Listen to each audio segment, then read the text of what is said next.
Powered by Trilux. Dhaka premier division cricket লিগে জয় পেয়েছে Shinepukur cricket club, Dhanmondi sports club ও legend of Rupganj. Partex sporting ক্লাবকে ৭৭ রানে হারিয়েছে শাইনপুকুর, ব্রাদার্স ইউনিয়নকে ৪ উইকেটে হারিয়েছে ধানমন্ডি, আর গাজী গ্রুপের বিপক্ষে ১০ উইকেটের জয় পেয়েছে রূপগঞ্জ। একটা ছক্কা হতে পারে না। ডিপিএলে বিকেএসপির ৪ নম্বর ম্যাচে টস হেরে ব্যাট করতে নেমে শুরুতেই চাপে পড়ে শাইনপুকুর। এরপর দলকে টেনে তুলেন অনিক সরকার অধিনায়ক রায়ান রাফসান। অনিক ৭৭ ও রাফসান করেন ৮৭ রান।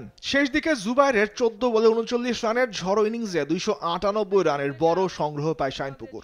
জবাবে ব্যাট করতে নেমে ২২১ রানের বেশি করতে পারেনি পার্টেক্স। দলের হয়ে সর্বোচ্চ ৪৬ রান আসে জাওয়াদের ব্যাট থেকে। ক্লাবকে হারিয়ে শাইনপুকুর ক্রিকেট ক্লাব। এদিকে ব্রাদার্স ইউনিয়নকে ৪ উইকেট হারিয়ে এবারের আসরের শুভ সূচনা করল ধানমন্ডি স্পোর্টিং। মিরপুর শেরেবাংলা ক্রিকেট স্টেডিয়ামে টস হেরে আগে ব্যাট করতে নেমে নির্ধারিত ৫০ ওভারে ৫ উইকেট হারিয়ে ২৬২ রান করে ব্রাদার্স ইউনিয়ন। দলের হয়ে সর্বোচ্চ ৮৪ রানের ইনিংস খেলেন ওপেনার মাহফুজুল রবিন। ২৬৩ রানের জবাবে ব্যাট করতে নেমে ৪৮ ওভার ৫ বলে জয়ের বন্দরে পৌঁছে যায় ধানমন্ডি স্পোর্টিং ক্লাব।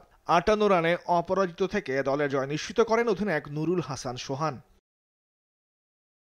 আর দিনের আরেক ম্যাচে গাজী গ্রুপ ক্রিকেটার্সকে ১০ উইকেটের বিশাল ব্যবধানে হারিয়েছে লিজেন্ডস অফ রূপগঞ্জ। টস হেরে দিন ব্যাট করতে নেমে শরীফুল ইসলাম ও তানভীরের বোলিং তোপে মাত্র ৯৭ রানে গুটিয়ে যায় গাজী গ্রুপ। শরীফুল ৪ ও তানভীর নেন ৩ উইকেট। জবাবে দুই ওপেনার তানজিদ তামিম ও সাইফ হাসানের অপরাজিত ৯৮ রানের জুটিতে সহজেই জয়ের বন্দরে পৌঁছায় রূপগঞ্জ। এবং সেই সঙ্গে ১০ উইকেট। তামিমুর রহমান, স্পোর্টস ডেস্ক, দেশ TV. Sports is such a medium